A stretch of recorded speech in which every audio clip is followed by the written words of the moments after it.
Buenas tardes, mi nombre es Edwin Pérez y quiero dejarte saber que estoy muy contento de ver tantas caras sonrientes en esta tarde. Quiero que con estas palabras extenderte una cordial bienvenida y que la bendición que has venido a buscar a través de la palabra de Dios pueda ser una realidad para ti y tu familia.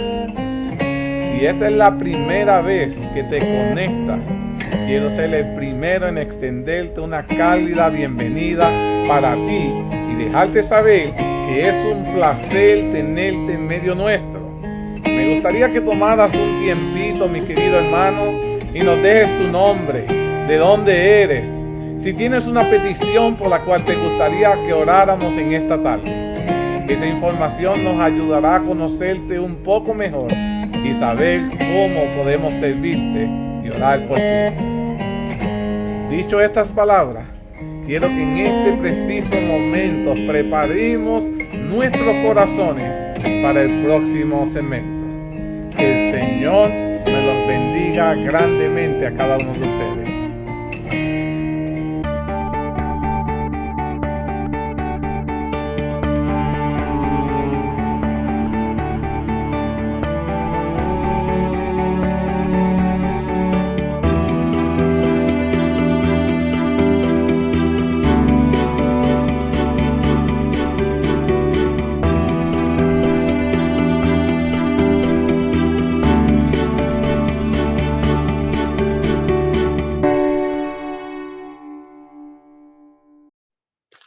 Oremos.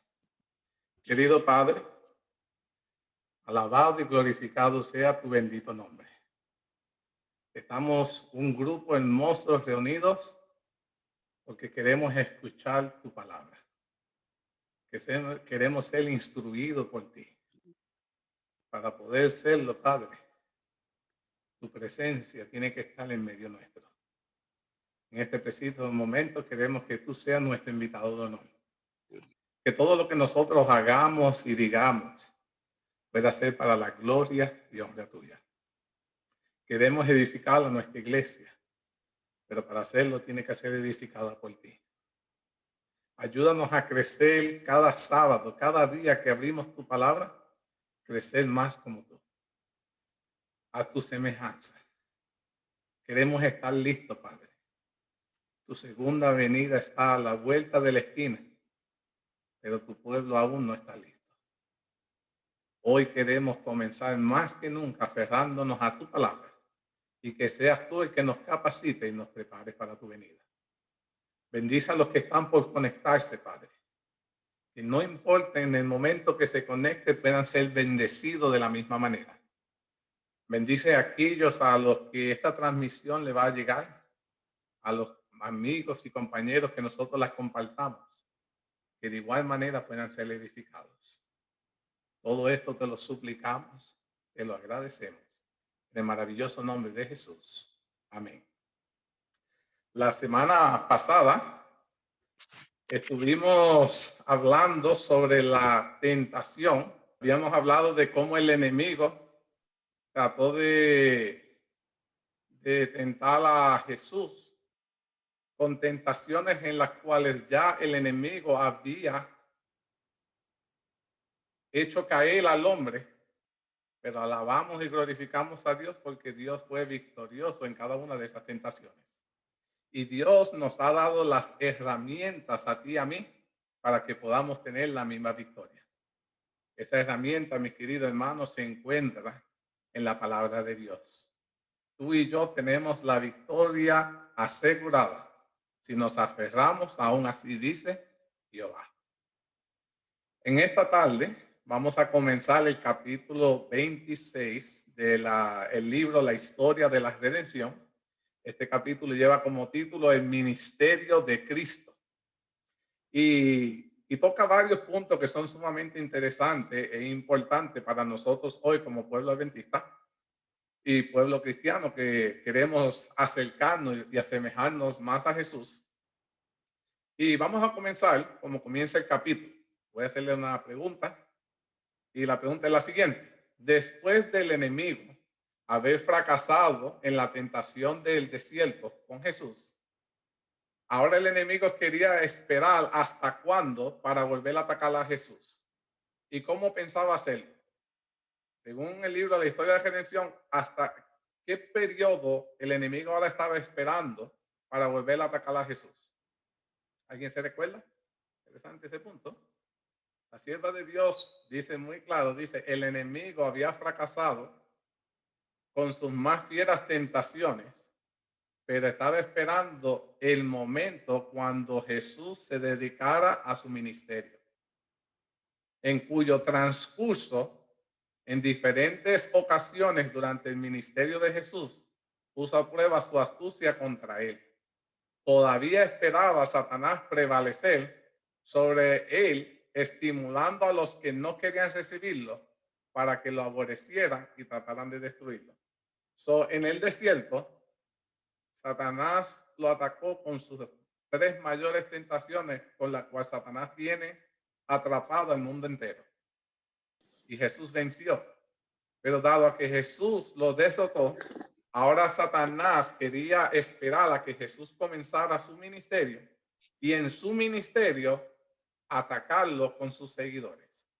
Y aquí es sumamente interesante que ustedes entiendan, porque cuando vamos a estudiar este capítulo, el ataque de Jesús no vino de afuera de la iglesia, sino que este ataque viene más de las personas que estamos dentro de la iglesia. Y quiero señalar otro punto sumamente importante que nosotros tenemos que entender, que Satanás atacó a Jesús cuando Jesús estaba ministrando, cuando Jesús estaba haciendo la obra a la cual Dios lo envió a hacer. Y muchas veces nosotros vamos a estar en lo mismo y ustedes se van a sentir de la misma manera y nos hacemos la pregunta, ¿cómo es posible que yo me quiero acercar más a Dios? ¿Cómo es posible que yo quiera hacer las cosas como Dios quiere? Estoy tratando de arreglar mi vida, ayudar a otros y es cuando más estoy siendo atacado. Y peor aún, estoy siendo atacado por aquellos que son los que me deben dar la mano para levantarme. Y yo quiero que ustedes entiendan que Jesús pasó exactamente por lo mismo, mis queridos hermanos. Y si hay alguien que entiende por lo que tú estás pasando, es nuestro Creador. Entonces vamos a ir desarrollando esto de la siguiente manera. Dice Satanás, dice la sierva de Dios, hizo un concilio con los ángeles caídos.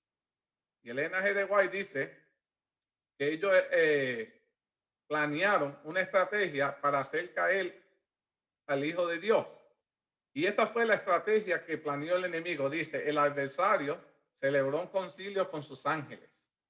Satanás estaba desilusionado y lleno de ira al ver que no había logrado nada contra el Hijo de Dios. Por lo tanto, decidieron que debían ser más astutos y usar su poder máximo para inspirar inseguridad en las mentes de los compatriotas con respecto al hecho de que Jesús era el Salvador del mundo, para desanimarlo de este modo a Jesús en el cumplimiento de su misión.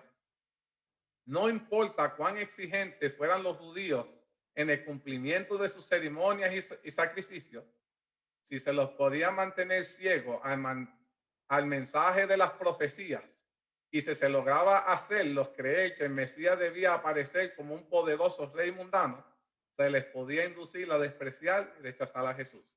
Y aquí hay dos puntos de lo que acabo de leer que es sumamente importante como pueblo de Dios que nosotros no caigamos en esa misma trampa. Satanás dijo que podía hacer que el pueblo judío y sus líderes menospreciaran a Jesús si él lograba cegarlos en cuanto a los mensajes de la profecía. Y si hay algo que casi se están eliminando en la iglesia predical, es qué tipo de mensaje. Los proféticos. Ahora se enfatizan más, Dios es qué, Dios es amor. Y Dios es amor es lo que predican todas las iglesias. Y no estoy diciendo que no se deban predicar, pero sumamente que el pueblo está desapercibido a los eventos que están por suceder. Y ahí es donde Satanás está ganando terreno. Lo hizo en el pasado y lo está haciendo en el presente. Y número dos, en hacer creer que Jesús viene para establecer el reino aquí. Esa fue la mentalidad que tenía el pueblo de Dios en aquel entonces. Y muchas veces sigue siendo la mentalidad nuestra. Ahora, menciónenme un ejemplo donde el enemigo trató de matar a Jesús antes de la cruz. ¿Alguno de ustedes se acuerda de algún evento donde Satanás trató de matar a Jesús antes de la cruz? Yes. Tell me, When they wanna throw rocks at him and throw it down it was in the middle of the people, and they wanna, I can't explain it, but you don't understand what I mean. no, no. ¿Se acuerdan que Jesús estaba entre la multitud? ¿Y la multitud qué pasó? Lo iba a tirar, lo querían tirar, Los querían tirar. ¿Por qué lo querían tirar? para matarlo. ¿Pero por qué querían matarlo? ¿Qué fue lo que hizo Jesús para que la multitud quisiera matarlo? ¿No fue cuando dijo que algo de la profecía estaba cumpliendo delante de tus ojos, que estaban diciendo que, o sea, él es el Hijo de Dios y la profecía se cumple dentro de tus ojos, delante de tus ojos? Y le dijeron que era un qué? Blasfemo. Un blasfemo. Interesante ese punto. También cuando Jesús echó a los demonios de los cerdos, que los ciudadanos de esa área, ¿qué pasó? Se molestaron. Y vemos que Satanás muchas veces intentó, ¿de qué?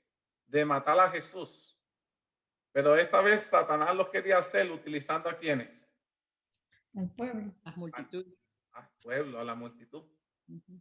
Y muchas veces Satanás sigue utilizándonos a nosotros para clavar a Jesús los clavos otra vez al madero. Ya Jesús no está en la cruz, pero nosotros volvemos a que con nuestros pecados a crucificarlo. Satanás sigue utilizándonos a ti y a mí, mis queridos hermanos. Qué triste saber esta realidad, ¿verdad? Satanás sigue utilizándonos para mantener a Jesús clavado, cuando ya Jesús resucitó para redimirnos, mis queridos hermanos. Y en el proceso de la redención, nosotros debemos vivir vidas obedientes a nuestro Creador. Amarlo porque Él nos amó primero. Amarlo porque Él nos salvó. No amarnos para que Él nos salve, sino porque ya Él nos salvó, mis queridos hermanos. Ahora, dice, Satanás todavía esperaba que el plan de salvación fracasara. Ejerció todo su poder para endurecer el corazón de la gente y amargar su sentimiento en contra de Jesús. Esperaba que muy pocos lo recibieran como el Hijo de Dios, al punto que él consideraba que su sufrimiento y su sacrificio eran demasiado grandes para beneficiar a un grupo tan pequeño. Pero vi que si solo hubiesen habido 2 que aceptaran al Hijo de Dios y creyeran en el plan de salvación de sus almas, Jesús aún así hubiese llevado a cabo el plan de salvación. Interesante ese punto que dice así de Dios. Si Dios solo hubiese visto a 2 personas que estuviesen dispuestos a aceptar a Jesús, Jesús hubiese muerto en esa cruz por esas 2 personas. Y qué lindo saber que esas personas fuéramos nosotros, que hemos aceptado a Jesús, y que Jesús hubiese dicho, vale la pena morir para salvar a estos hermanos. Ahora, voy a entrar ahora en lo que fue el ministerio de Jesús. ¿En qué enfatizó Jesús su ministerio y sus obras? ¿A qué se dedicaba Jesús en su ministerio? Jesús se la dedicaba yendo a la iglesia y predicando en los púlpitos. ¿Eso era lo que hacía Jesús? No, A ver, ¿qué hacía? sanaba enfermo, le daba vista al ciego, dejaba caminar al paralítico. Interesante ese punto. Jesús comenzó su obra quebrantando el poder de Satanás sobre aquellos que estaban sufriendo por Satanás. Restauró la salud del enfermo, como dijo Josie. Dio vista al ciego, sanó al cojo, trajo alegría, hizo que las personas glorificaran a Dios, restauró la salud de los que habían estado enfermos por muchos años, sometidos al cruel poder de Satanás. Con palabras llenas de gracia, consolaba a los flacos, a los temblorosos, a los desanimados, a los débiles, a los acusados por el sufrimiento, a quienes el enemigo retenía triunfante. Jesús los arrebató de su puño, devolviéndole la sanidad del cuerpo y dándole gran alegría y felicidad. Resucitó Jesús a los muertos mientras estuvo aquí. Y estos glorificaron a Dios por el maravilloso despliegue de su poder. Hizo Jesús obras extraordinarias en favor de todos los que creían en él. Pregunta que hago. ¿El ministerio de Jesús debiera ser nuestro ministerio? ¿Y a cuántos enfermos asistimos para sanar? ¿A cuántos desnudos asistimos para cubrir su desnudez?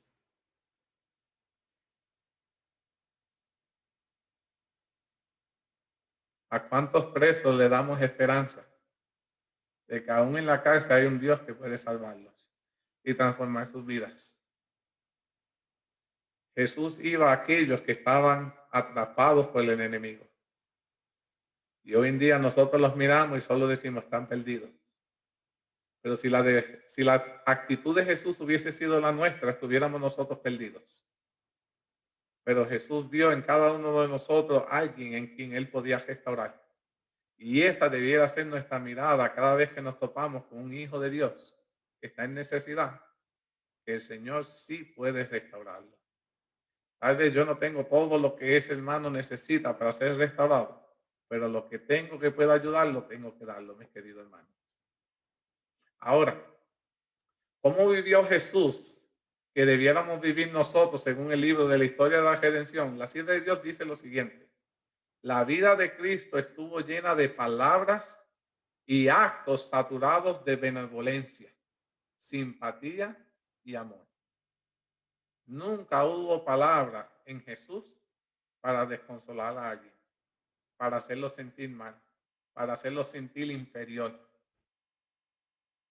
Siempre hubo palabras de bondad, de benevolencia, de simpatía y de amor. Siempre estuvo atento para escuchar las quejas de los que acudían a él. Y cuando Jesús escuchaba las quejas del dolor de los que ellos tenían, Jesús terminaba dándole alivios a esos dolores. Multitudes llevaban en su propio cuerpo las evidencias del poder divino. No hubo alguien que se acercara a Jesús y Jesús no hiciera algo por él. ¿Cuántas oportunidades hemos tenido que Dios nos trae a alguien frente a nosotros para que podamos hacer algo y esa persona sigue de largo sin nosotros haberlo bendecido? Sin nosotros haberle dado una palabra de bondad, de simpatía, de amor, de comprensión. ¿Están entendiendo lo que quiero decir, mis queridos hermanos?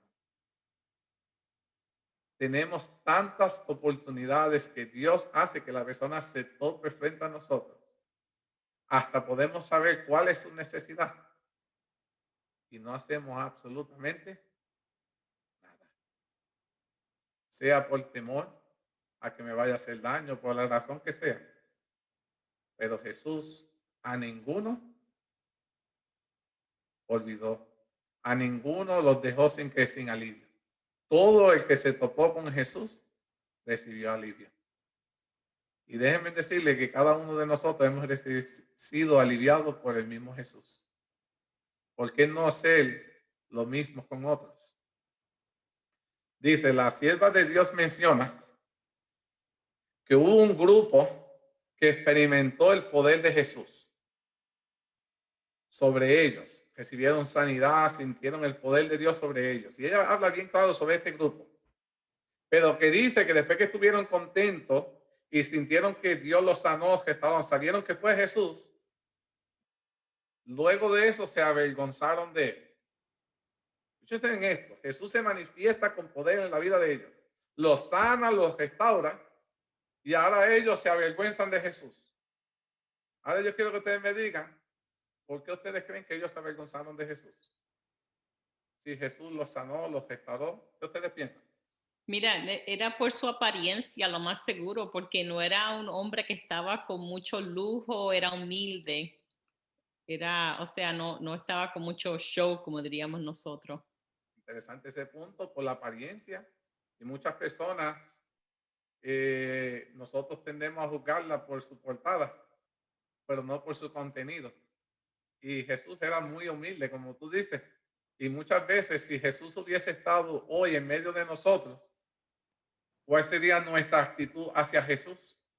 Están viendo un hombre así, tal vez con el pelo tal vez más largo que lo tengo yo. Y dicen, pero ¿qué hace ese hombre con el pelo largo? O con una bata hasta que llega al piso. Pero si estamos en los Estados Unidos, así no se viste aquí. Hoy que anda en sandalias, pero qué cosa más espantosa. O, ¿me entiendes? Solo de ver a Jesús podríamos tener un concepto totalmente equivocado del hombre, que el único que nos puede salvar es restaurar. Es un buen punto. ¿Qué otra razón fue por la cual estas personas que el Señor se manifestó en ellos, los sanó, los restauró, ellos sintieron el poder? Y dice la sierva de Dios, se avergonzaron. ¿Por qué otra razón se avergonzarían de Jesús? Because the rulers didn't believe in him, and the people were following what the rulers were doing. Interesante ese punto. Se dice porque los líderes no creyeron en él. Y la gente de ese entonces seguía a lo que decían los líderes. Y voy por Pero esa ellos, perdón, ellos no creían en él porque ellos esperaban un líder, ellos esperaban a alguien, un rey. Y los reyes, tú sabes cómo son, con muchas cosas, muchas leyes. Pero Jesús no, Jesús vino humilde. Bien. Y por eso ellos no creían en Jesús. Exacto. Mira, me alegro que acordaran. Dice aquí la sierva de Dios, dice, no obstante, después de las obras que estuvieron realizadas y fueron sanados por Jesús, muchos se avergonzaban del humilde, pero poderoso predicador. Jesús was como humble. Ay, este no tiene chavo. Este no se viste como los sacerdotes que son cristianos, pero se ven bien. Este, ok, se ve cristiano, pero como que, no sé, se está pelado. Y después dice, puesto que los dirigentes no creyeron en Jesús, el pueblo no estaba dispuesto a aceptar a Jesús. Cuidado, mis queridos hermanos. Porque Dígame. Perdón, porque Jesús, nosotros miramos lo de afuera y no miramos lo de adentro. Si ve cuando David mandó a Samuel mandó a David cuando Jesús mandó a Samuel a elegir el rey. Gracias. Que todo ellos buscaban todito como la apariencia. Jesús no buscaba lo de adentro. La Biblia lo dice. Yo no miro lo de afuera, yo miro lo de adentro. Interesante eso, dice, puesto que los dirigentes no creyeron en él, el pueblo no estaba dispuesto a aceptar a Jesús. ¿Por qué nosotros no queremos aceptarlo hoy a Jesús? ¿Qué te está impidiendo a ti aceptar a Jesús? Dice que Jesús fue varón de dolores, experimentado en quebranto. No podía soportar él ser gobernado por los principios manifestados en su vida soberbia y abnegada. Deseaba gozar de los honores que confiere el mundo, pero Jesús no fue así. Mis queridos hermanos, déjenme decirles que la razón número uno que fue el impedimento para que muchas personas se consagraran a Jesús fueron los líderes de la iglesia. Escúchenme bien, voy a repetirle esto y eso está grabado y lo pueden compartir, que el hermano Edwin dijo esto y es cierto. En aquel entonces, muchas veces, quienes impedían que las personas se consagraran a Jesús eran los mismos líderes religiosos. Y hoy estoy haciendo un llamado a todos aquellos que Dios ha llamado para liderar a su iglesia. No os impidáis que el pueblo de Dios se acerque a Jesús. Dios te ha llamado a ti para que seas un facilitador, no alguien que le impida la entrada a una persona que se acerque a Jesús.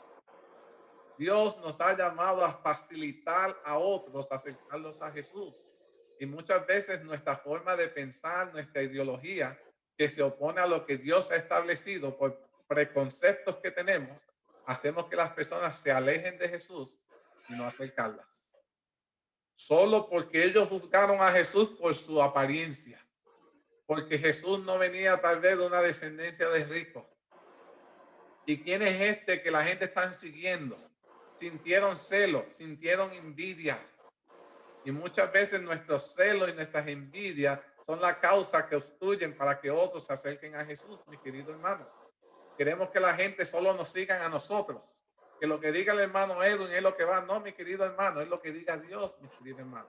Porque Dios es el que nos salva. Ahora, se pone mejor esto. Mira lo que dice.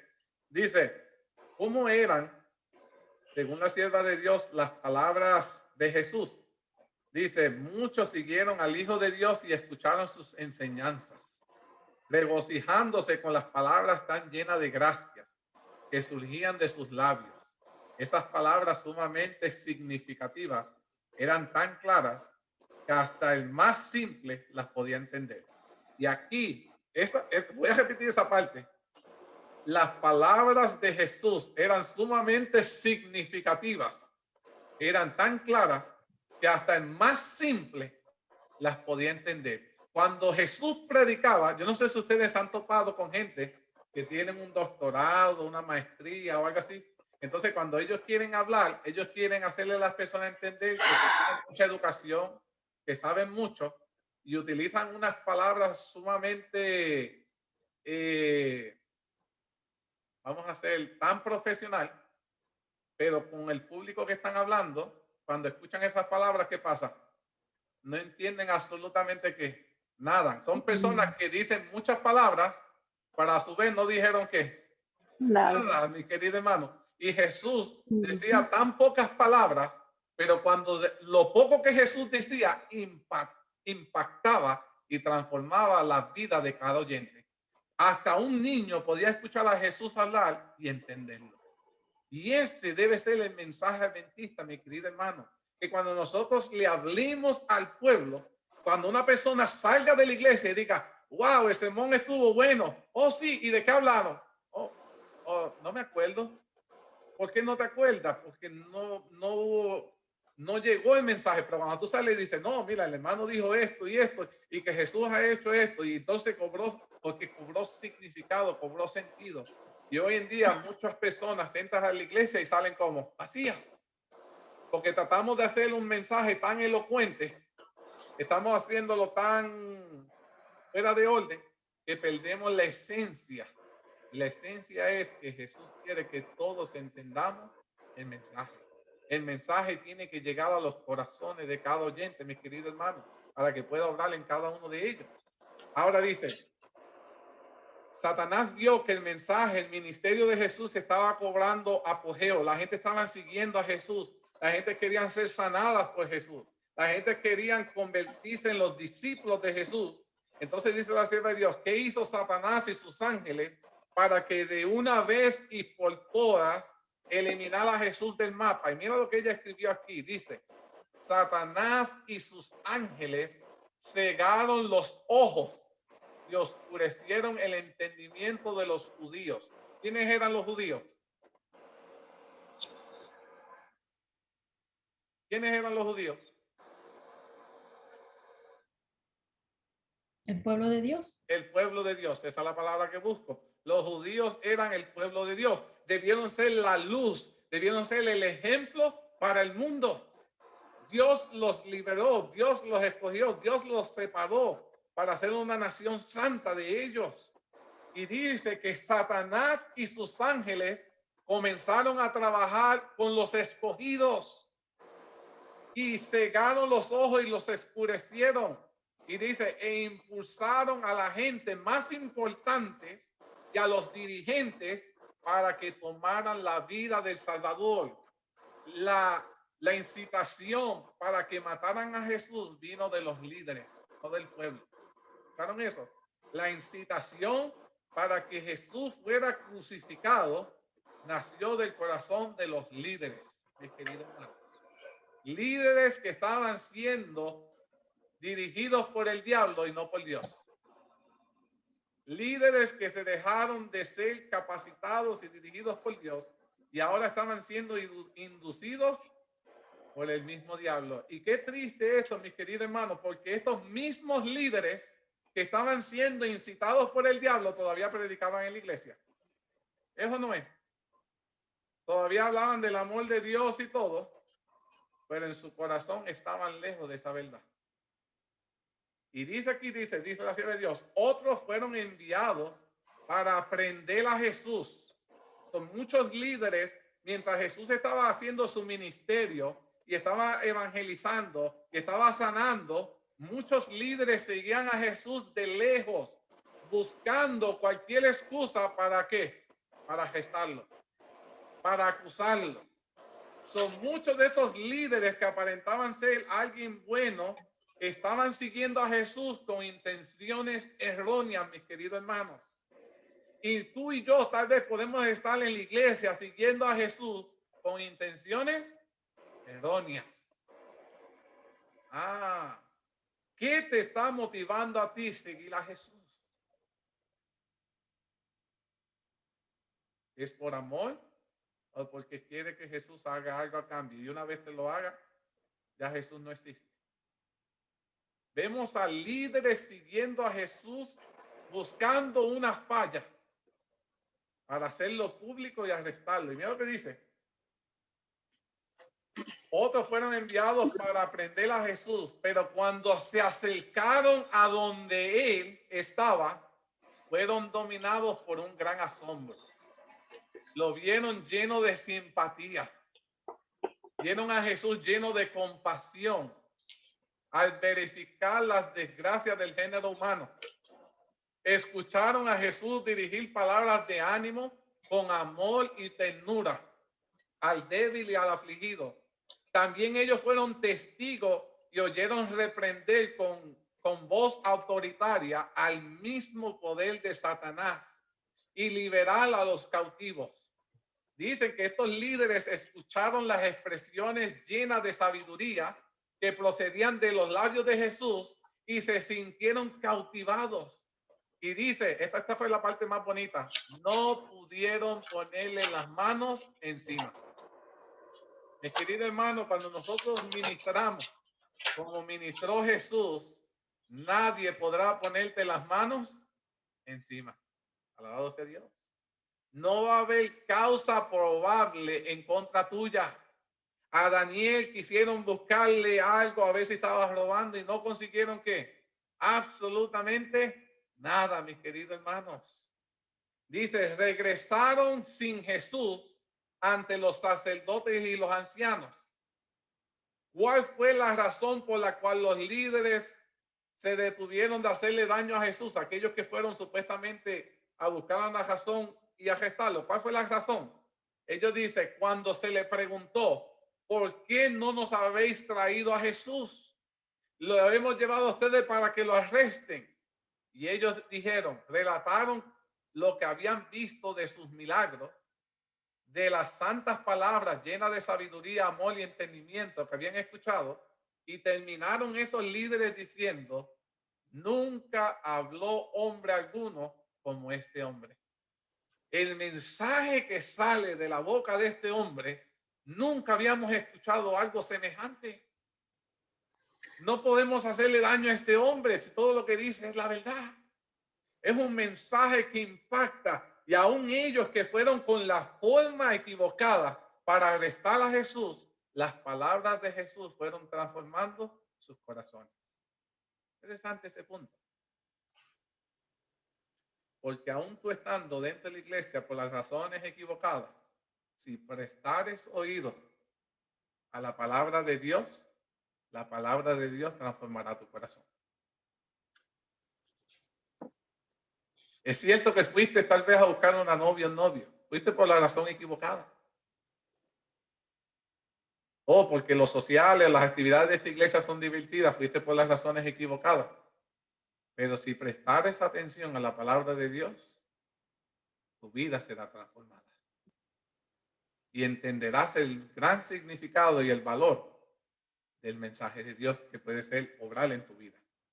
Ahora dice, ¿qué comenzaron a hacer los líderes que no fueron a ver a Jesús y estaban molestos porque estas personas no arrestaron a Jesús? Mira lo que dice. Los principales sacerdotes los acusaron de estar engañados. Y algunos de los dignatarios se avergonzaron de que no lo hubieran prendido. Los sacerdotes preguntaron burlonamente si alguno de los dirigentes había creído en él. Ahora viene y le dice, en otras palabras, no me diga que ahora se convirtieron. Me hicieron esa pregunta, le han hecho esa pregunta. Oh, te lavaron el cerebro. They brainwash you, ¿verdad? ¿Cómo es posible que fuiste de visita y ahora eres uno de ellos? Y le estaban preguntando a ellos, ¿cómo es esto? Y dice, y vi que muchos de los magistrados, de los ancianos, creían ahora en Jesús. Pero Satanás impedía que los reconocieran. Temía más el reproche de la gente que el de Dios. Entonces, muchos de estos líderes que ya entendían que Jesús era verdadero, por el miedo a que la gente los fueran a rechazar, prefirieron rechazar a Dios. Por el miedo al que dirán. Qué lástima. Que lo que opine otro tenga más valor que lo que opine Dios de nosotros.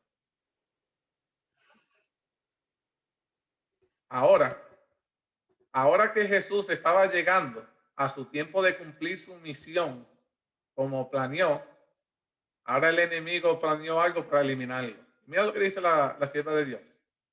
Hasta entonces la astucia y el odio de Satanás no había logrado desbaratar el plan de salvación. Se acercaba el momento cuando debía cumplirse el propósito por el cual Jesús había venido a este mundo. Jesús vino a este mundo ¿a qué, mis queridos hermanos? ¿Cuál fue el propósito de Jesús? Salvarnos. Salvarnos. ¿Cómo nos iba a salvar? Muriendo en la cruz. Tenía que morir. Jesús nació para morir. ¿Cierto o falso? Jesús nació, vino a este mundo para morir. Pero en su muerte iba a dar vida eterna al mundo entero. Su muerte daba vida para todo el mundo. Interesante esto. Y ya ahora estaba a punto de cumplirse esa profecía. Estaba a punto de cumplirse el propósito. Satanás entendía que la profecía estaba por cumplirse y Satanás quería que detenerlo, que no se cumpliera. Y dice la sierva de Dios, dice, se acercaba el momento cuando debía cumplirse el propósito por el cual Jesús había venido a este mundo. El enemigo y sus ángeles se consultaron, hicieron un meeting y decidieron inspirar a la propia nación a la cual pertenecía Cristo para que reclamara ansiosamente su sangre y acumulara sobre él crueldad y escarnio. Esperaban que Jesús no soportara semejante tratamiento y no conservara su humildad y su mansedumbre. Y sabemos que cuando estaba entre Barrabás y Jesús, la gente escogió ¿a quién? A Barrabás. Y cuando el líder dijo, ¿y qué voy a hacer con Jesús? ¿Qué salía de los labios del pueblo? Crucifíquenlo, crucifíquenlo, crucifíquenlo. Y déjenme decirle que en ese preciso momento, el pueblo de Dios entero fue poseído por los ángeles caídos. Y esas palabras que decían crucifíquelo, crucifíquelo, crucifíquelo, eran todos los ángeles caídos manifestados en el pueblo de Dios. Porque el pueblo de Dios dejó de escuchar la voz de Dios, mis queridos hermanos.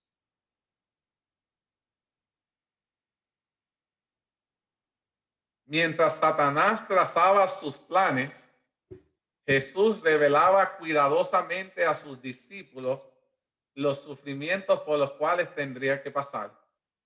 Jesús les dijo cómo sería crucificado y cómo se levantaría de nuevo al tercer día. Pero el entendimiento de ellos estaba embotado y no podían entender lo que Jesús quería decir. Mientras Satanás estaba planeando cómo lo iba a crucificar, cómo iba a seducir al pueblo entero para que Jesús muriera por su propia gente, Jesús le estaba diciendo a sus discípulos cómo iba a morir, por qué tenía que morir. Y mientras Jesús le explicaba eso a sus discípulos estaban durmiendo. Y ahora es como si yo estuviera hablándoles a ustedes y les estoy tratando de que podamos entender algo tan sublime que el Señor quiere ministrar nuestras vidas y nosotros estamos como embotado. Como que nos da igual. Que esto no cobra esencia. Y tristemente, los eventos sucedieron frente a las narices de los discípulos sin ellos poder entender que ya Jesús los había amonestado para ello. Ya Jesús los quería ver preparados, pero ellos decidieron no estar listos. En la palabra de Dios, Dios nos ha dejado la guía para que podamos estar preparados. ¿Cuántos de nosotros estamos dejando que la palabra de Dios nos prepare? El evento está por suceder. ¿Y qué estamos haciendo para poder estar listos? Entonces vamos a ver, dice, la sierva de Dios dice, ¿cuándo fue que la fe de los discípulos se fortaleció? Sucedió un evento en el cual la fe de los discípulos se fortaleció. ¿Cuál fue ese evento? Transfiguration. Muy bien. When they were on the mountain. En la ocasión de la transfiguración. La fe de los discípulos se fortaleció muchísimo en esa ocasión, dice la sierva de Dios. Pero que quede claro que cuando ellos subieron, Jesús les dijo a ellos que se pusieran a ¿qué? A orar. Y mientras Jesús les dijo a ellos que se pusieran a orar, ellos decidieron qué iban a hacer. Dormir. Dormir. Jesús va, los levanta y le dice, no pueden ni siquiera velar conmigo ni una hora. Jesús vuelve y los levanta. Sí, sí, Señor, tenemos esto. Alabaré, alabaré. Y tan pronto Jesús vuelve y sube. ¿Qué pasó? Los venció nuevamente el sueño. Queridos hermanos, nos está venciendo el sueño. Los eventos están sucediendo y Jesús quiere que nos fortalezcamos en Él, como Él lo hizo orando, pidiendo la dirección del Padre para que el Padre nos capacite y nos prepare, porque el evento va a suceder. Queramos estar listos o no, el evento va a suceder. Pero los discípulos se quedaron durmiendo. Y aquí, dice, ¿con qué propósito se le permitió contemplar la gloria de Cristo y escuchar la voz del cielo? ¿Con qué propósito Dios permitió que los discípulos que estaban durmiendo perezosos, en el momento que Jesús necesitaba la ayuda de sus compañeros, de sus discípulos, Jesús estaba su mente estaba entre si muero o no? Aquí estaba en una encrucijada bastante fuerte Jesús. Jesús estaba angustiado. Satanás estaba metiéndole cosas en la mente a Jesús para que desistiera la muerte de la cruz. Y Jesús necesitaba la oración de los discípulos durmiendo. Pero aún así, Dios permite que los discípulos que estaban durmiendo contemplen la gloria de Cristo y escuchen la voz de Dios del cielo. ¿Con qué propósito Dios hizo eso si ellos estaban durmiendo? A ver. To strengthen them, even if they were sleeping, when they woke up and they really understood that he was really the Jesus, the creator, because when he was going to die, if that's what we're talking about, yeah, they were going to be very depressed, but they knew for sure that they heard the voice of God reassuring them, this is my son.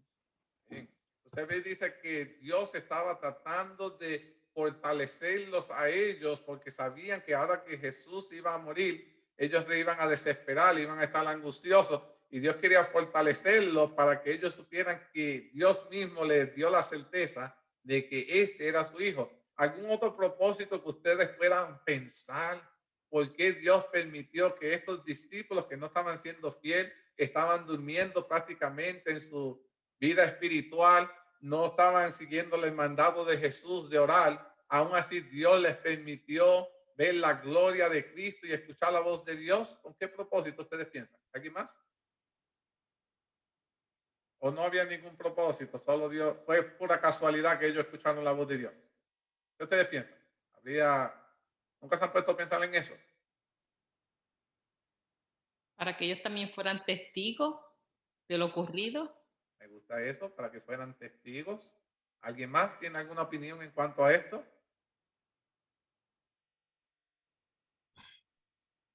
Déjenme decirle, antes que le lea lo que diga la sierva de Dios, hasta donde yo tengo conocimiento, si hay alguien aquí que pueda decir otro evento, me puede corregir, pero hasta donde yo tengo conocimiento, la voz del Padre ha quedado registrada únicamente 2 veces en la Biblia.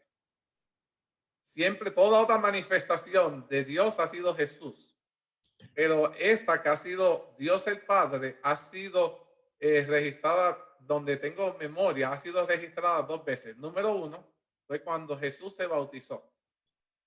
¿Qué dijo el Padre? Este es mi hijo amado en cual tengo contentamiento. Alabado sea Dios. Y ahora en el monte de la transfiguración, nuevamente se escucha la voz de Dios el Padre, mi querido hermano. ¿Y qué dice? Este es mi hijo amado. Este es mi hijo amado. Mi querido hermano, Amén. déjenme decirles, yo no sé ustedes, pero este pueblo tuvo la experiencia de haber escuchado la voz de Dios el Padre. Son las únicas 2 veces que ha quedado registrada en la Biblia hasta donde yo tengo conocimiento, y esto me emociona, que se escuchara la voz del Padre de allá, desde el mismo cielo de allá, y se escuchara acá.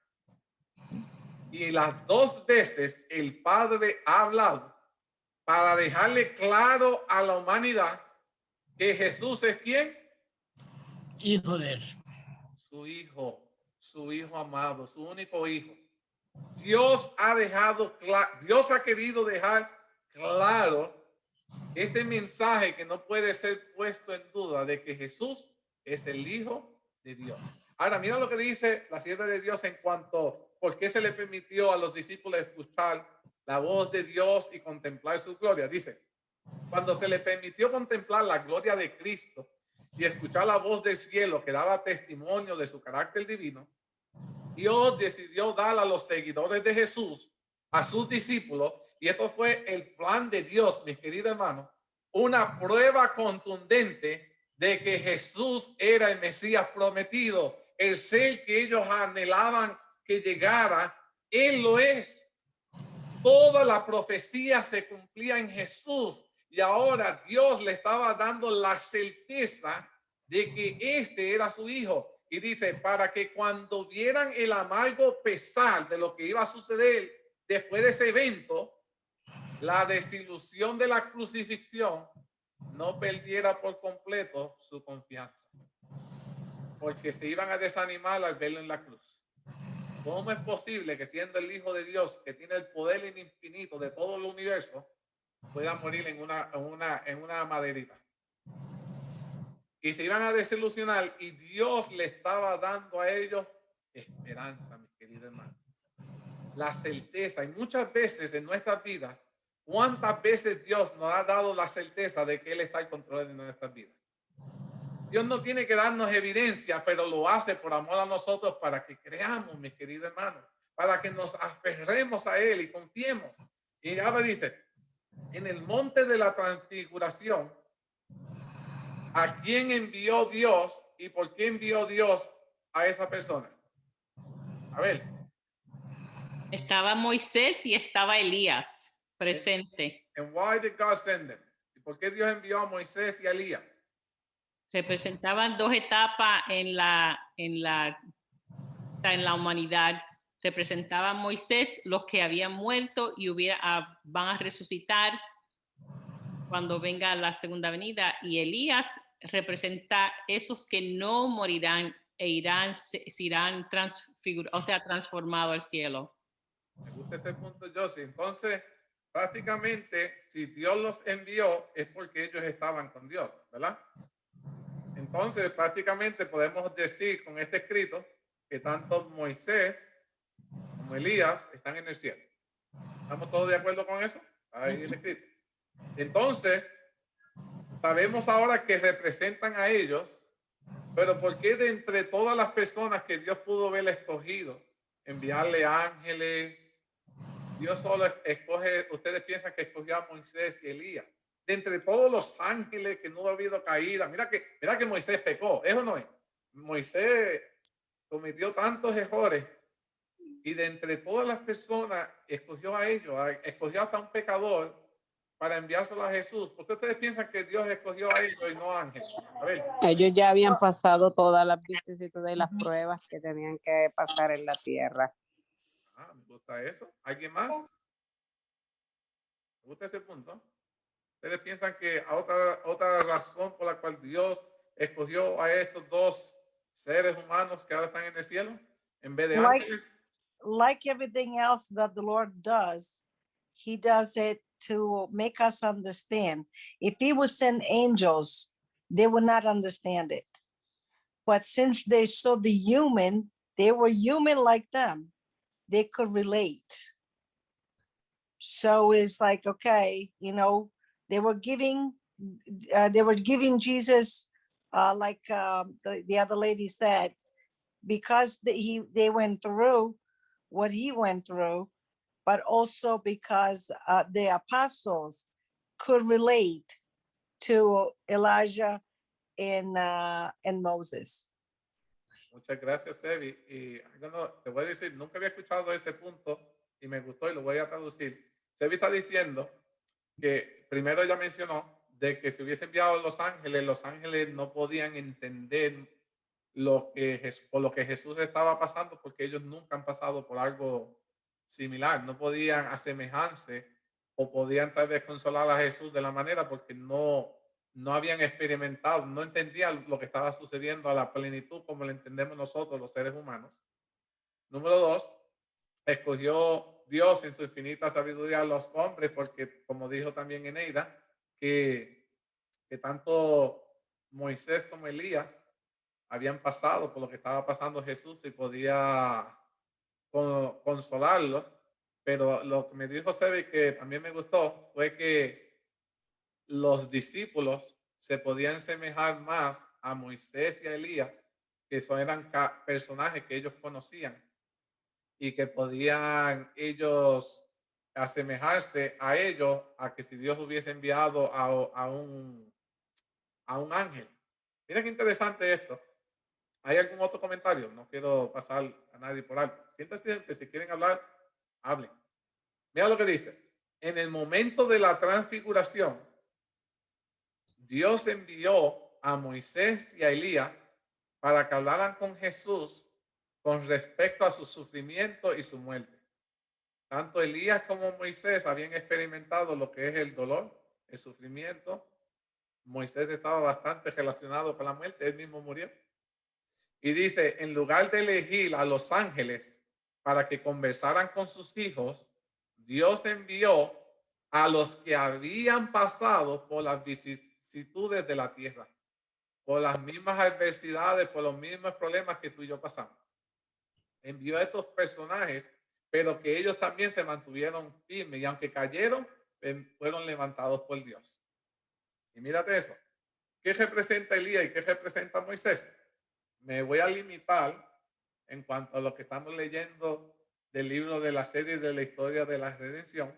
Puedo ir más allá, pero quiero limitarme por el tiempo. Pero mira lo que dice la sierva de Dios. Dice, Elías había andado con Dios. Su obra había sido penosa, había sido difícil, porque el Señor había reprendido los pecados de Israel por su intermedio.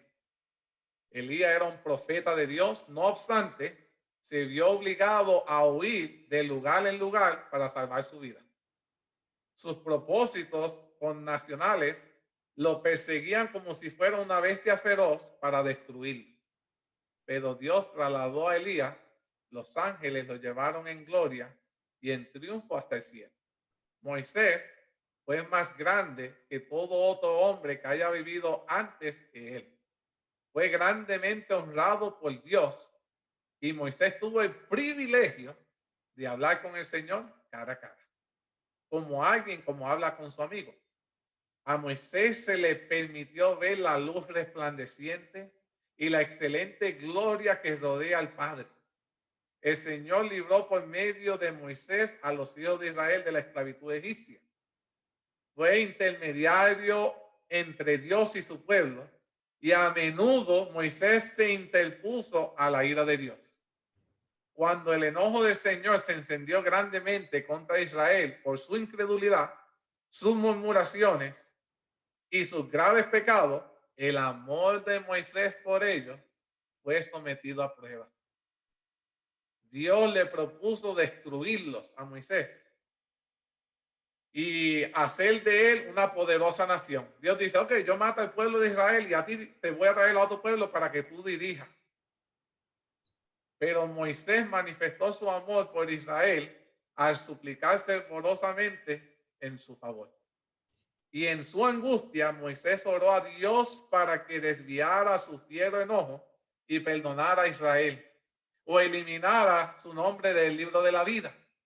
Moisés pasó por la muerte, pero Miguel descendió y le dio vida antes que su cuerpo viera la corrupción. Satanás trató de retener ese cuerpo. ¿Se acuerdan que habíamos dado ese estudio? Satanás trató de retener ese cuerpo, pretendiendo que le pertenecía. Pero Miguel lo resucitó y lo llevó al cielo. El enemigo se quejó amargamente contra Dios, acusándolo de que fue injusto al permitir que le fuera arrebatada su presa. Satanás decía, Moisés me pertenece a mí, porque él pecó. Pero Cristo no reprendió a su adversario, a pesar de que el siervo de Dios había caído como resultado de sus tentaciones. Mansamente, Jesús remitió el caso a su padre y le dijo, el Señor te reprenda. Eso está en el libro de Judas, capítulo 1, versículo 9. Jesús dijo a sus discípulos que había entre ellos algunos que no pasaría por la muerte hasta que viera el reino de Dios que descendía con poder. Esta promesa, mis queridos hermanos, se cumplió en ocasión de la transfiguración. El rostro de Jesús estaba siendo transformado y resplandecía, dice la palabra de Dios, como el sol. Era una luz que hasta los discípulos se levantaron. Tenían un sueño y ¿qué pasó? Se les fue, se les espantó el sueño. Y déjenme decirles, voy a hacer una pausa aquí, tenemos un problema con los seres humanos, porque cuando los discípulos vieron a Jesús, vieron a Moisés y vieron a Elías, ¿qué querían hacer los discípulos? Dos pabellones. ¿Cómo? Hacer dos pabellones. Uno para Moisés y uno para Elías. Ah, en otras palabras, ¿qué querían hacer? Seguir, estaban adaptados todavía a las leyes mosaicas y a la humanidad, instead of ver la gloria de Dios, de entender el mensaje que Dios quería enseñarles. Querían adorarle. They want to worship them. Ya. Muy bien, querían eso, querían adorarle, querían hacerle altares. Oh, espérate, estos hombres son santos también. Estos hombres son de esto. Entonces, cuando Dios vio la mentalidad, y déjenme decirle, porque Dios conoce hasta nuestros pensamientos.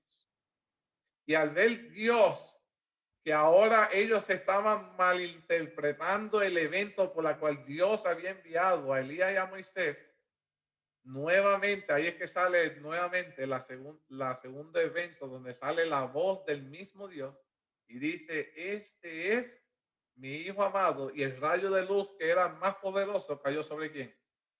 Sobre Jesús. Para que no quedara duda dentro del pueblo de Dios, que al único que se le tiene que rendir adoración es a quién? A Dios. Es a Dios, a su Hijo. Porque de tal manera amó Dios al mundo, que nos ha dado a su Hijo amado, para que todo aquel que en él crea no se pierda, mas tenga Vida vida eterna. eterna, mis queridos hermanos. La provisión fue hecha y esa provisión era Cristo Jesús, mis queridos hermanos. El mundo va a ser destruido, fue destruido en el diluvio. Dios creó un arca. En esta segunda venida el mundo va a ser destruido y el arca es Cristo Jesús, mis queridos hermanos. Para que tú y yo podamos ser salvos, tenemos que entrar al arca. Tenemos que nuestra fe está aferrada en Cristo Jesús.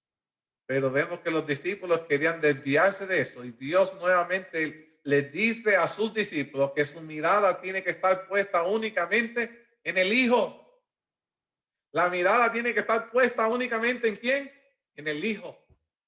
Porque la salvación no está en Moisés. La salvación no está en Elías. La salvación está en Cristo Jesús. Dios mandó a estos dos seres humanos porque entendían el dolor y el sufrimiento por el que estaba pasando Jesús. Y eran los únicos que podían darle las palabras apropiadas que Jesús necesitaba para cumplir la misión por la cual estaba aquí.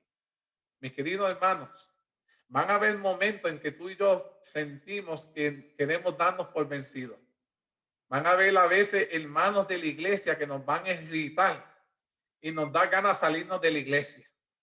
Vamos a ser honestos. Da hasta molestia ver cómo cierta gente que están tan supuestamente consagrados puedan herir y ofender a alguien de la manera que lo hacen. Pero Dios quiere que nosotros pongamos nuestra mirada no en el hermano, sino en Él, en Cristo Jesús. Dios quiere que entienda que nosotros estamos en esta tierra para cumplir la misión, cumplir un propósito por el cual fuimos creados. Sé que se lo he dicho anteriormente y no me voy a cansar de repetírselo. No permita que tú cierres los ojos, entres al descanso sin que hayas cumplido el propósito por el cual Dios te ha traído a este mundo. Jesús necesitó el consuelo de Moisés y de Elías para que le dieran palabras de ánimo para que pudiera cumplir la misión. Tú y yo podemos ser ese Moisés y ese Elías y dar palabras de consuelo y ánimo a los hermanos para que se mantengan en el camino de la fe, para que no desistan en la tormenta. Porque sí es cierto que el barco se está jamaqueando, pero todavía estamos salvos y permanecemos dentro del arca. Amén. Fuera del arca no hay nada para nosotros. Ahí es cuando la tempestad está peor, mis queridos hermanos. La salvación está a permanecer en Cristo Jesús. No desistamos del ataque. Sé tú, mis queridos hermanos, como dice Jesús, que seas tú en la oportunidad por la cual des palabras de ánimo, aliento, para que las personas permanezcan en el arca. Seamos los facilitadores que Dios quiere contar contigo y conmigo para ayudar a otros. Dice la sierva de Dios, y no voy a pasar esto por alto, dice, Jesús dijo a sus discípulos que había entre ellos algunos que no pasaría la muerte hasta que viera el reino de Dios que descendía con poder. Esta promesa se cumplió en ocasión de la transfiguración. El rostro de Jesús estaba transformado y resplandecía como el sol. Su túnica era blanca y fulguraba. Moisés estaba allí para representar al que sería levantado de entre los muertos en ocasión de la aparición de Jesús. Y Elías, que fue trasladado sin pasar por la muerte, representaba a los que serían transformados e inmortales, como Cristo, vengan por segunda vez y sean trasladados al cielo sin pasar por la muerte. Los discípulos contemplaron con asombro y temor la excelsa majestad de Jesús y la nube que los envolvió, y escucharon la voz de Dios con majestad terrible, exclamó, este es mi Hijo amado. Y esta es la parte que no escuchamos. Dios dijo en la segunda vez, este es mi Hijo amado, oídle. Oídle. Mis hermanos, el llamado de esta tarde es que tú y yo escuchemos ¿a quién? A Jesús. No hay más otra palabra, no hay otro mensaje, mis queridos hermanos, no hay una luz nueva. Dios nos dio el mandato de escuchar a su Hijo.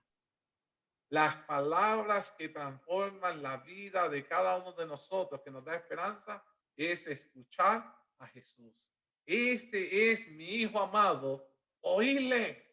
El mandato de Jesús, la última vez que la voz del Padre se escuchó en el planeta Tierra, era para decir, escuchar a mi Hijo. Mis queridos hermanos, tenemos que meditar, sacar tiempo en nuestros días libres y meditar en las palabras que dijo Jesús. Que esas palabras puedan resonar en nuestros corazones y permitamos que las palabras de Jesús puedan transformar nuestras vidas.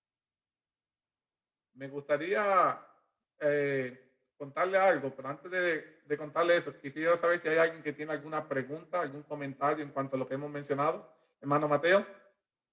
Mira, Edwin, yo me pongo a pensar en lo que estás hablando y por qué Jesús siempre, ¿quién fue el que se llevó a Jesús? ¿Recuerda cuando la jovencita fue resucitada?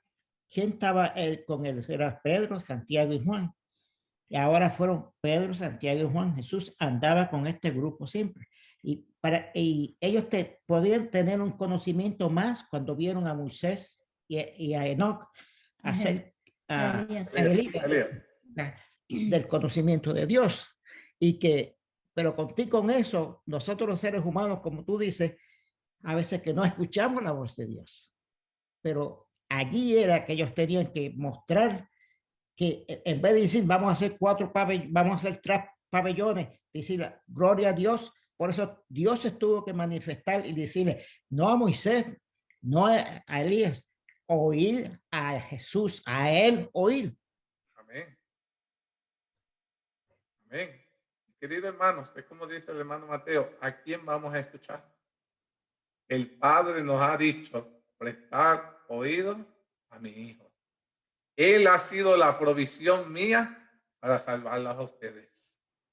Dios nos mostró al enviarle a Moisés y a Elías que tanto la muerte no es un fin y los que estamos vivos podemos ascender.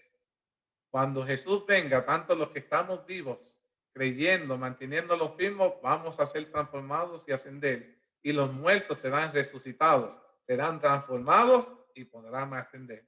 Amén. Hay esperanza, mis queridos hermanos, pero para que esa esperanza pueda ser una realidad, nuestros oídos tienen que estar puestos en Cristo Jesús. Ahí es donde está la clave, mis queridos hermanos. ¿A quién vamos a escuchar de ahora en adelante? ¿Aquellos que nos quieren apartar de Dios o aquellos que nos quieren acercar a Dios? ¿Alguien más tiene algún comentario, alguna pregunta en cuanto a este tema? Ok, si estamos claros, estuve leyendo esta historia que me impactó, me va a tomar unos 3 minutos y quiero compartírsela. Dice, como cualquier madre, cuando Karen supo que estaba embarazada, hizo todo lo posible para ayudar a su otro hijo. El hijo que ella primero tuvo se llamaba Michael. Michael tenía 3 años cuando ahora su mamá finalmente le iba a traer el otro bebecito a prepararse para la llegada, y el bebecito que iba a venir iba a ser una niña, su hermanita. Su hijito todos los días le cantaba cerca de la barriga de su mamá.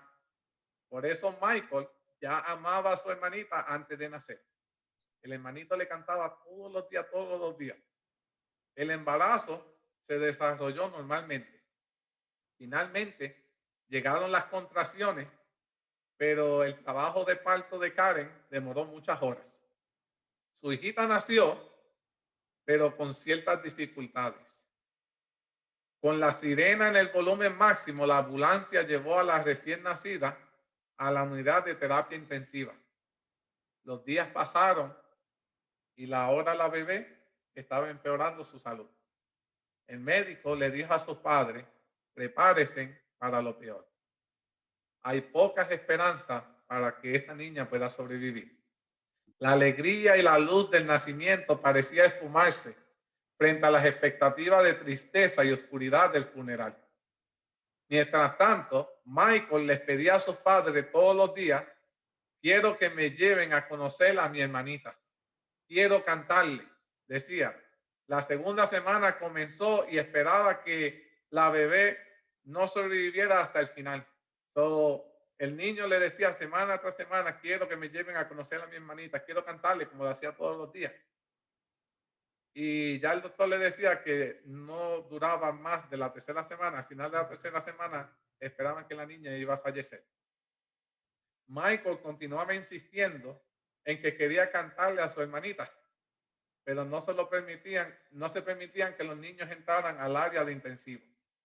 Sin embargo, su madre Karen decidió esta vez llevar a Michael al hospital de cualquier manera porque dijo, bueno, por lo menos para que la vea la última vez. Todavía Michael no había conocido a su hermana y si no iba ese día, tal vez nunca lo hubiese conocido. En la puerta, la enfermera no permitió que entrara Michael y exigió que se fuera de allí porque era un niño. Pero su madre, Karen, insistió. Él no se irá de aquí hasta que no vea a su hermanita. Finalmente la enfermera accedió y mientras Michael cantaba, sucedió lo que quiero contarle. Michael comenzó a cantarle a su hermanita las canciones de la iglesia y dice la historia que la respiración difícil de la bebé se fue haciendo suave. Continúa, querido, le dijo la mamá, emocionada. La bebé comenzó a relajarse. Canta un poco más, Michael, dijo la mamá. Y dice que la enfermera comenzó a llorar. Tú me haces sentir feliz, aunque el cielo esté oscuro. Por favor, no te lleves mi sol, le dijo Michael. Al día siguiente, la hermana de Michael ya se había recuperado y en pocos días se fue a su casa. Esto lo saqué de el magazine The Woman, que se dice El milagro de la canción de un hermano. Pero también está en la matutina de adultos. Esa fue la de hoy. Oh, interesante. Yo la estaba leyendo de este magazine. Dice, ellos decían que la música puede ejercer una influencia y tiene poder. La Sí. pregunta que nos recomendaba es, ¿qué tipo de música tú quieres escuchar? ¿Qué tipo de música tú quieres cantar? Y también aquí hay otra reflexión. Si tú analizas, tenemos que como que continuar, como que insistir, porque el niño insistía en verla. Y aunque cuando llegó allá la enfermera no le permitía pasar, pero la mamá insistía. Cuando tenemos algún problema o estamos pasando por cualquier situación difícil, como muchísimas veces pasamos, no podemos permitir que el enemigo nos mienta. Tenemos que seguir pidiéndole a Dios y confiando y teniendo fe de que los tiempos van a cambiar si creemos en Dios. Amén. Wow, yo cuando leí esta historia yo decía, me quedé sorprendido.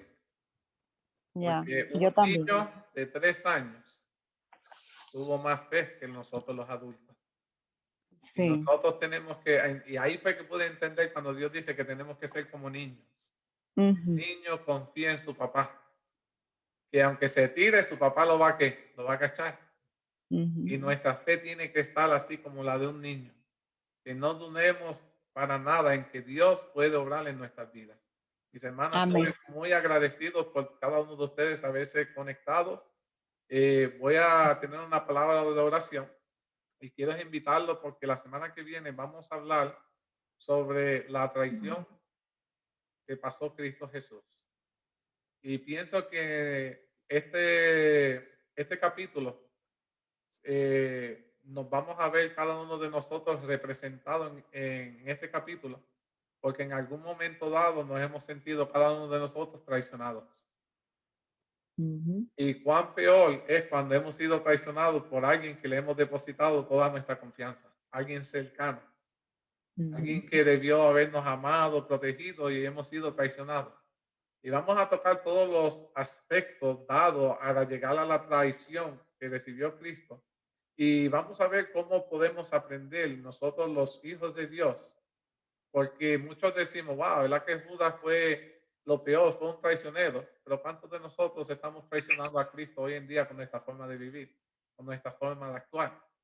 Y vamos a hablar de este tema de una manera que nos vamos a ver representado en cada uno de los puntos. Y me gustaría que cada uno de ustedes se dieran cita, invitaran a sus amistades para que podamos todos aprender bajo la palabra de Dios.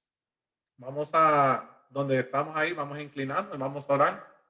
Hermano Mateo, ¿nos gustaría despedirle en oración? Bondadoso Dios, Padre nuestro que estás en los cielos, agradecidos, Padre, por este programa que Edwin tiene, bajo la dirección de tu Santo Espíritu, los inspirados, Señor, y a cada uno de nosotros para estar conectados. Gracias, Padre, porque tu palabra es tu palabra. Gracias. Ayúdanos a que nuestros oídos puedan ser abiertos para poder oír tu voz, poder santificarnos en ti, porque a ti es que tenemos que oír, no a los seres humanos, no a los líderes de nuestra iglesia, sino a ti. Tenemos que respetar, pero también tenemos que honrar tu santo nombre sobre todas las cosas. Bendice a cada uno de los que estamos aquí con nuestros hogares, nuestras esposas, nuestros esposos, nuestros hijos. Sabe que tenemos nuestros hijos y que estamos orando por ellos. Permite, oh Dios, que tu Santo Espíritu le toque sus corazones y le abra sus oídos para que puedan oír tu voz. Gracias, Padre, y ayúdanos a hacerte fiel siempre, porque te lo pedimos por Jesús. Amén. Amén. Hermanos, que Dios me los bendiga y los espero ver a la semana que viene por el mismo canal a la misma hora. Mis queridos hermanos, con esto hemos concluido nuestro tema de esta tarde. Estamos muy contentos de que ustedes hubieran conectado con nosotros y sé que han recibido la bendición de Dios. Como hacemos cada sábado, deseamos extenderle otra invitación para que el próximo sábado a las 5:30 se pueda conectar a través del Zoom, para que podamos estudiar juntos otro tema sumamente interesante, donde toda su familia será bendecida. Recuerda, aquí te esperamos con los brazos abiertos. A esta tu iglesia adventista de Pecha Cibernética, que el Señor los bendiga a todos.